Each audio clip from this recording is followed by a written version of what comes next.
Tonight I want to speak to you about the quiet decisions you make within yourself. Decisions so private that no one else can hear them, yet so powerful that they shape the course of your life. Every day, often without noticing it, you decide what is true about you. You decide whether you are fortunate or unfortunate, wanted or unwanted, capable or limited. You decide whether life supports you or resists you. These conclusions may never be spoken aloud, but they become the foundation from which you think, feel, and act. I call these conclusions assumptions. An assumption is more than a thought passing through the mind. It is something you have accepted. It is the inner position from which you look at yourself and interpret the world. Once an assumption becomes natural to you, it begins to express itself through your circumstances. That is why what you assume today becomes the reality you meet tomorrow. Your future is not formed only by the plans you make, the work you perform, or the words you speak publicly. Beneath all of these lies a deeper cause, the state of consciousness you habitually occupy. Two people may perform the same action and receive entirely different results. One acts from confidence, the other acts from fear. One expects to be welcomed, the other prepares to be rejected.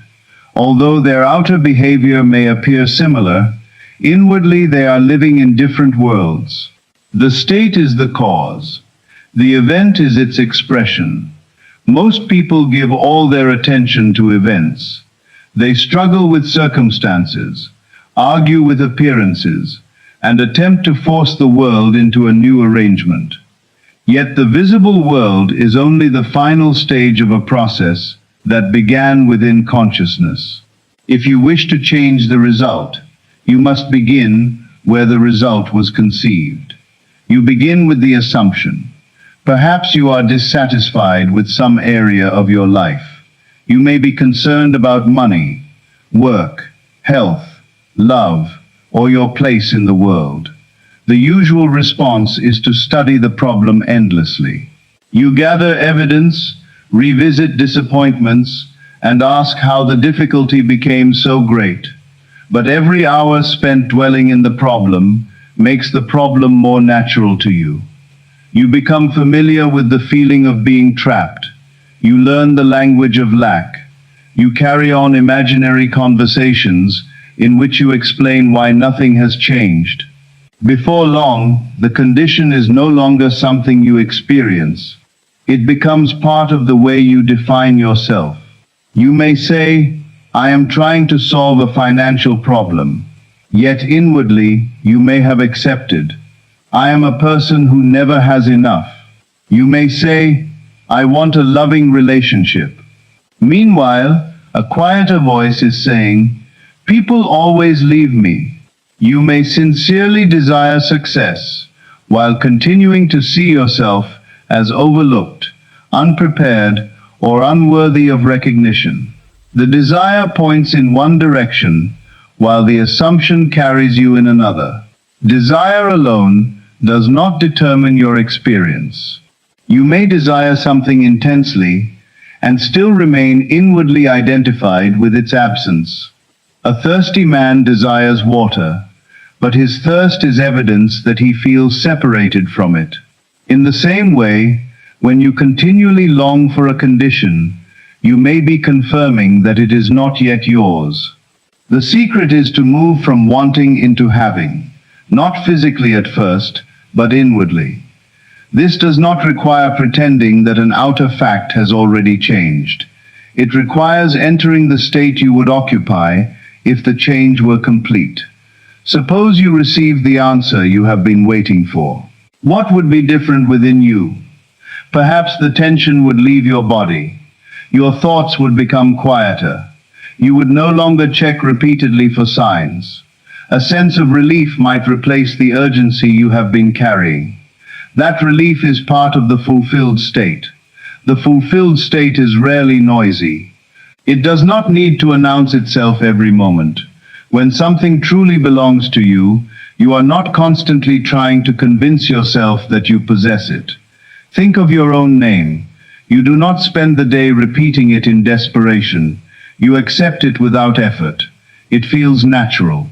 In the same way, an imaginal act becomes creative when the desired condition begins to feel natural to you. At first, the new assumption may seem strange. This is understandable. You have spent months, perhaps years, returning to the old conclusion. Familiarity has made it feel true, but familiarity is not truth. A state may feel natural simply because you have practiced it. You have practiced expecting disappointment. You have practiced worrying about money. You have practiced imagining what others may think of you. You have practiced reliving old conversations and anticipating future conflicts. Through repetition, these states became familiar. Through the same law, a new state can become familiar. There is no need to fight your former self. Fighting keeps your attention fixed upon the very condition you wish to leave. Instead, move inwardly. Choose another state and begin to occupy it. Imagine yourself after the difficulty has been resolved. Not while you are struggling toward the answer, but after the answer has arrived. How would you see the world from there? How would you speak to yourself? What would you expect when you woke in the morning? These questions help you think from fulfillment rather than merely think about it. There is an important difference. To think about a desire is to observe it from a distance. You continue to see yourself as the person who hopes to reach it someday. To think from the fulfilled desire is to stand within it. In imagination, it has already become part of your life. Suppose you desire a new position. Thinking about it may involve endless consideration of applications, interviews, competition, timing, and qualifications. Your attention remains fixed on the journey and all the ways it could fail. Thinking from fulfillment feels different. You may imagine returning home after your first successful week. You hear someone close to you say, "You seem so happy in your new role." You feel the quiet satisfaction of useful work and adequate compensation. The scene is simple, but it implies completion. That implication is what matters. You do not have to imagine every event that leads to the outcome. In fact, attempting to arrange every step often reveals that you do not trust the creative power of consciousness. The rational mind asks, "How could this possibly happen?" Imagination answers, "How would it feel if it had happened?" The first question binds you to present limitations. The second opens the door to a new state. Once the end has been accepted, the means begin to form. A conversation may take place without your knowledge. Someone may remember your name. A plan that seemed promising may fall away, making room for a better one. You may feel compelled to go somewhere, read something, contact someone, or decline an opportunity that no longer fits. Later, you may look back and see that seemingly unrelated events formed a continuous path. I have called this the bridge of incidents. While you are crossing that bridge, you may not recognize it. One event may appear inconvenient. Another may look like a delay. There may even be moments when circumstances seem to be moving in the wrong direction. Do not judge the destination by one scene along the road. The life of Joseph offers a powerful example.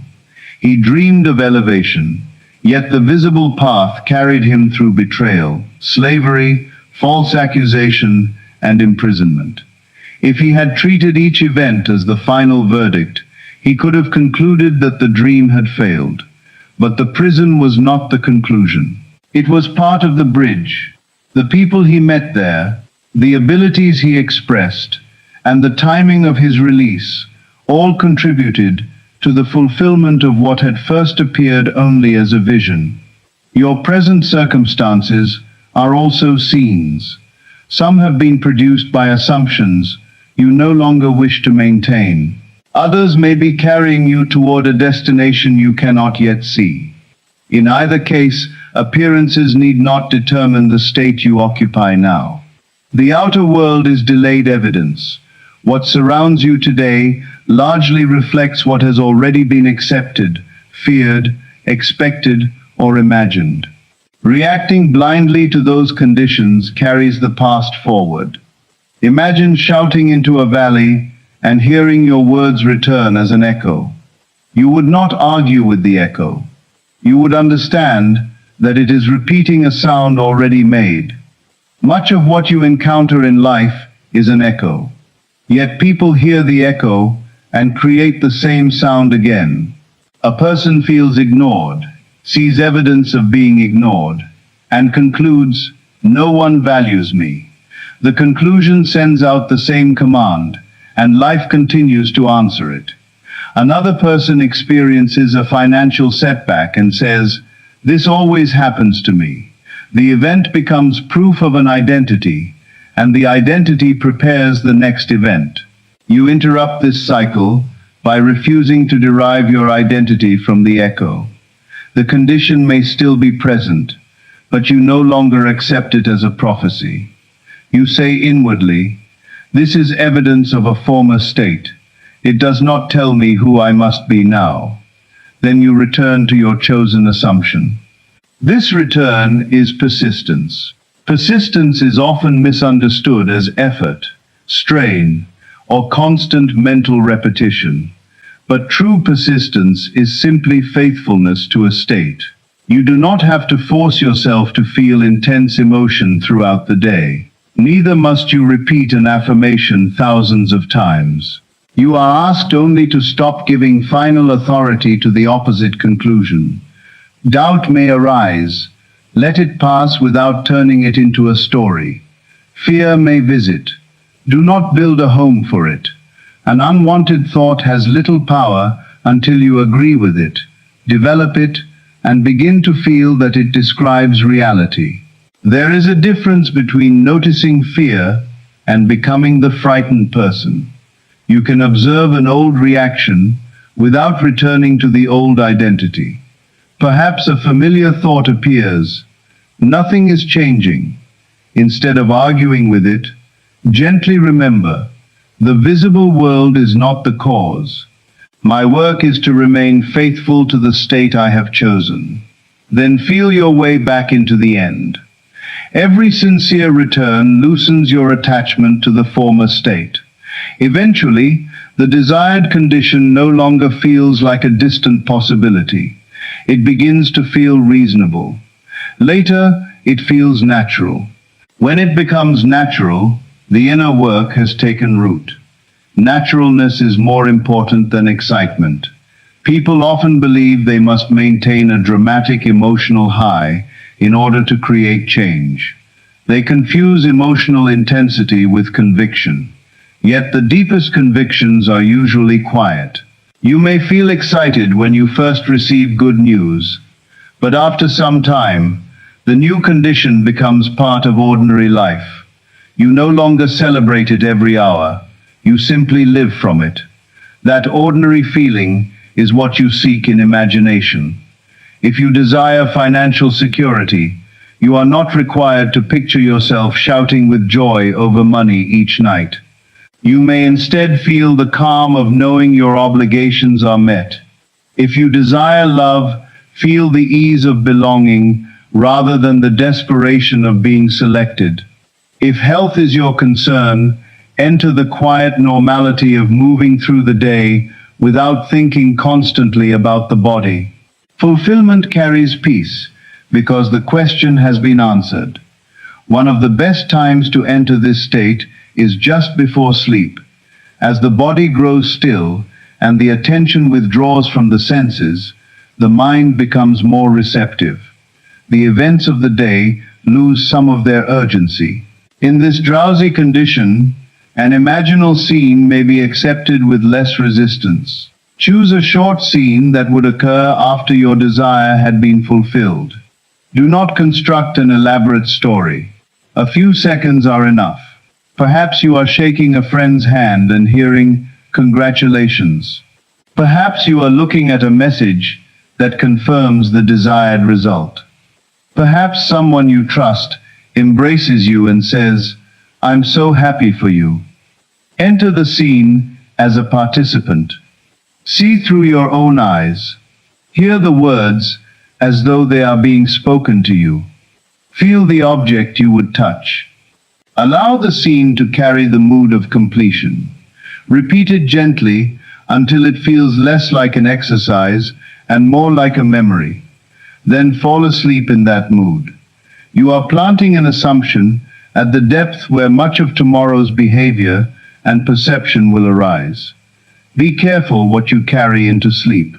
Many people use those final moments to review every disappointment of the day. They replay an argument, calculate their problems, anticipate tomorrow's difficulties, and then wonder why they wake inside the same state. The night should not become a courtroom in which you prosecute yourself. Use it as a workshop of revision and creation. If the day contained an unwanted experience, change it in imagination before you sleep. Suppose a conversation ended badly. Return to it inwardly and hear the words you wish had been spoken. See the other person responding with understanding. Feel yourself leaving the exchange at peace. If you receive disappointing news, imagine receiving the message you desired. If you made a mistake, see yourself acting wisely. If you felt excluded, revise the event so that you are warmly received. Revision is not an attempt to erase physical history. Its purpose is to change the psychological cause that you carry forward. The past continues to influence you because you continue to experience it inwardly. An event may have lasted 5 minutes, yet you can repeat it for 5 years. Each repetition renews its emotional authority.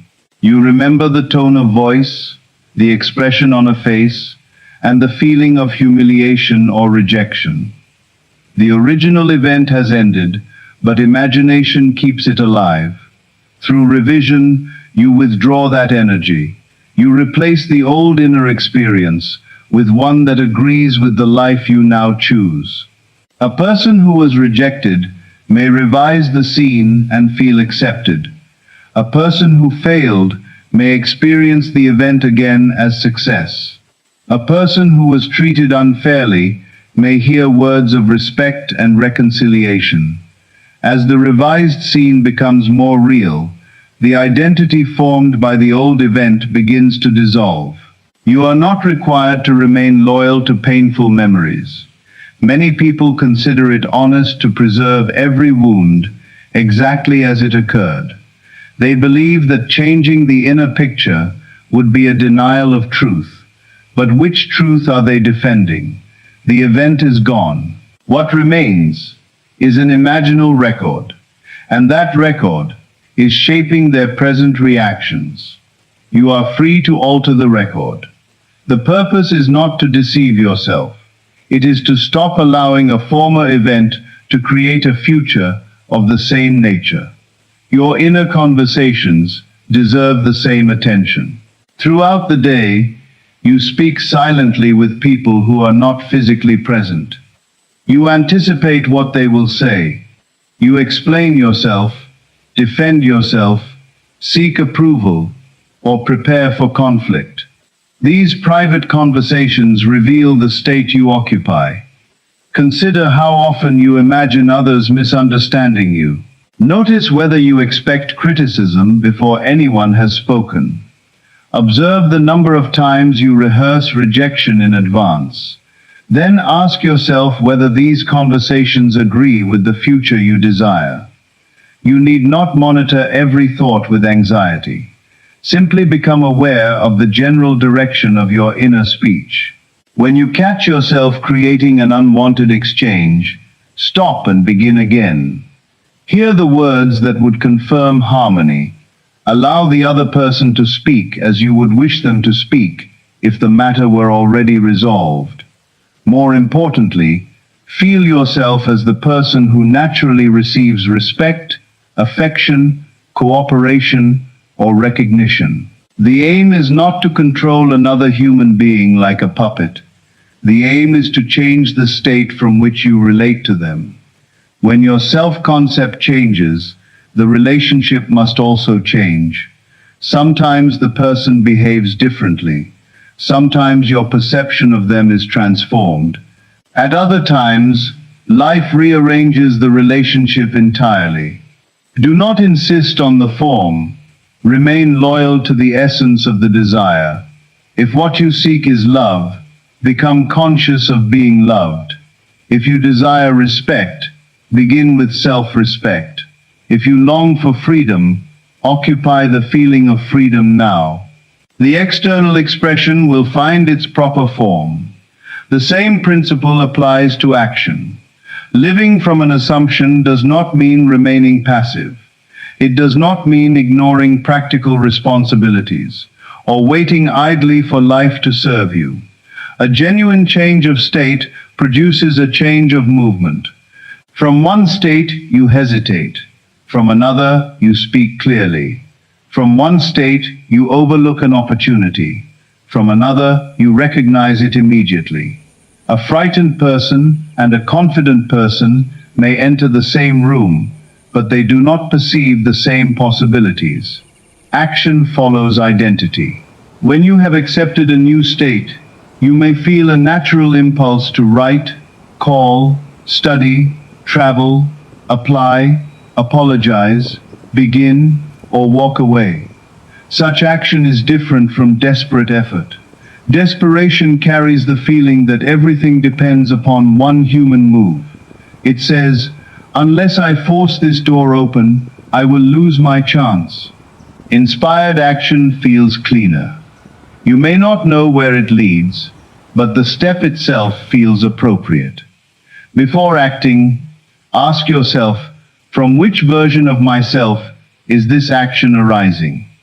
Are you sending the message because you feel secure, or because silence terrifies you? Are you accepting the opportunity because it agrees with your purpose, or because you believe no other opportunity will come? Are you working with devotion, or are you attempting to prove your worth? The action may look identical from the outside, but the state behind it changes the path that follows. Settle the inner position first, then move. There is no virtue in endless struggle. Difficulty is not evidence that your desire is valuable, and exhaustion is not proof of faith. The creative power does not respond to the amount of strain you endure. It responds to the state you accept. A single act performed from conviction may accomplish what years of anxious effort could not. Some will say, "I have used imagination before, but nothing happened." When someone tells me this, I do not ask only what they imagined. I ask what they continued to assume afterward. Did they enter the fulfilled state for a few minutes and spend the remaining hours looking for proof of failure? Did they imagine being loved and then analyze every interaction for signs of rejection? Did they feel prosperous at night and wake the next morning speaking of themselves as poor? A seed may be planted correctly and still be disturbed each day by the person who planted it. You do not help a seed grow by digging it up to examine the roots. Give the assumption time to become natural. This does not mean waiting anxiously for a manifestation. Waiting still places the desired condition in the future. Live now, from the change it would produce within you. Carry yourself differently. Let your inner conversations agree with it. Allow your decisions to arise from it. Enjoy the peace of the fulfilled state without demanding immediate confirmation from the senses. When evidence appears, receive it with gratitude. Until then, remain inwardly settled. Your imagination is always active, whether you use it deliberately or not. Worry is imagination directed toward an unwanted end. A worried person creates vivid scenes. They hear bad news before it arrives. They feel the shock of an event that has not occurred. They rehearse loss with remarkable persistence. Then they say they lack imagination. They do not lack imagination. They have simply trained it to serve fear. You change this habit not by attempting to suppress every troubling thought, but by giving imagination a new destination. When the mind pictures failure, let the scene continue only long enough for you to recognize it. Then replace it. See the matter resolved. Hear the favorable answer. Feel yourself safely beyond the difficulty. You are not fighting darkness. You are turning toward light. The disciplined imagination is not empty or rigid. It is directed. You choose which scenes deserve repetition. You decide which conversations are permitted to continue. You determine which version of yourself receives your allegiance. This is the true meaning of self-mastery. It has nothing to do with controlling every person or event. It means governing the state from which you meet them. The world contains countless states, and every state carries its own pattern of thought, feeling, behavior, and circumstance. There is a state of being rejected and a state of being chosen. There is a state of scarcity and a state of sufficiency. There is a state of confusion and a state in which the answer is clear. There is a state of illness and a state of harmony. You move among these states through identification. The moment you say, "This is who I am," you begin to occupy a particular dwelling place in consciousness. Yet no state is your permanent identity. You are the one who enters it. For years, you may have lived in a state of limitation and called it your personality. You may have said, "I have always been anxious. I have never been lucky," or "people like me do not succeed." Such statements sound like descriptions, but they are commands. They bind you to a state by turning a repeated experience into an identity. Release the need to describe yourself by the past. The fact that you have occupied a state for a long time does not mean you must remain there. At any moment, imagination can carry you into another. Begin with a quiet declaration. "I no longer accept the old conclusion." Then discover the feeling of the person you choose to be. Perhaps the feeling is dignity. Perhaps it is security, freedom, belonging, or peace. Let that quality become present before there is external evidence.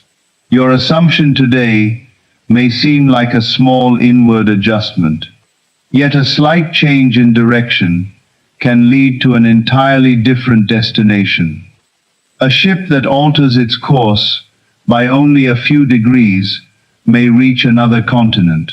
Likewise, an inner shift maintained over time changes what you notice, whom you meet, how you respond, and which events become possible. Today, you accept that your work has value. Tomorrow, you speak with greater authority. Today, you feel worthy of love. Tomorrow, you stop pursuing those who offer you uncertainty. Today, you accept that a solution exists.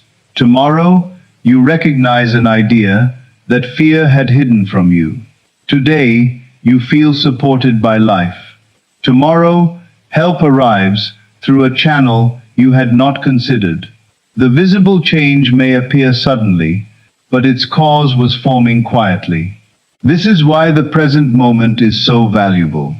Today is not merely a period you must survive before reaching a better future. It is the place where that future receives its character. Tomorrow has no independent personality. It comes clothed in the assumptions you repeatedly accept today. For that reason, be selective about the conclusions you draw. A delay does not have to mean denial. Another person's opinion does not define your value. A mistake does not make you a failure. A difficult season does not have the authority to describe the rest of your life.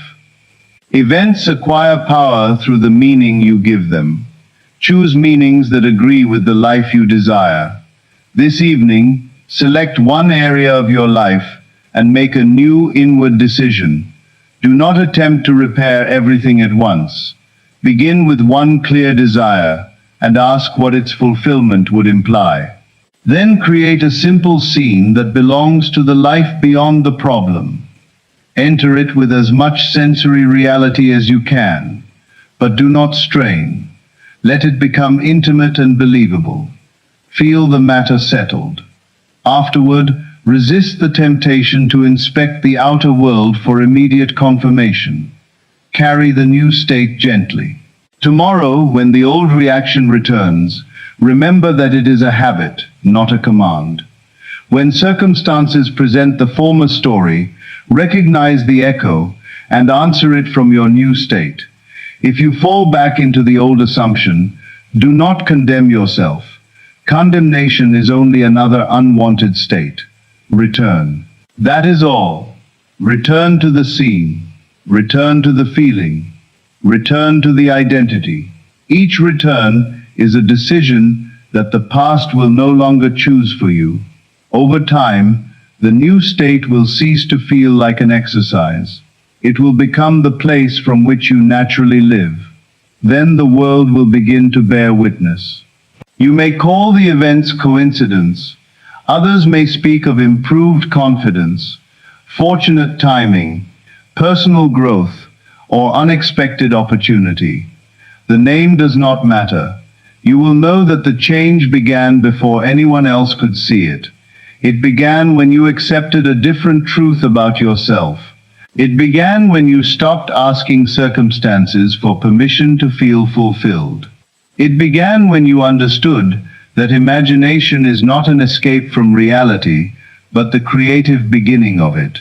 My dear friends, the future is not waiting to decide who you will become. That decision is being made within you now.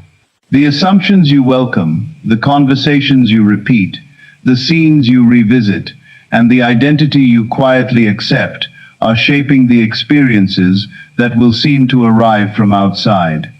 Therefore, choose with awareness. Let today become the day you stop rehearsing an unwanted tomorrow. Release the story that says you are always overlooked, always delayed, always struggling, or always waiting. There is no need to carry that identity one step farther. Enter the state of the person who has already received the answer. Feel the steadiness of that person. Think from their security. Act from their dignity. Rest in their certainty. You are not pretending to be someone else. You are selecting which possibility of yourself shall be expressed. Before you sleep tonight, allow the desired end to become real in imagination. Do not ask how it will come. Do not demand a timetable. Do not burden the creative act with conditions. Simply experience the relief of completion. Then sleep as the one for whom the matter has been settled. Tomorrow, remain attentive to the state rather than obsessed with the result. The bridge will form in its own way. Some steps will appear ordinary. Others may surprise you. A few may make sense only in retrospect. Continue to live from the inner conclusion.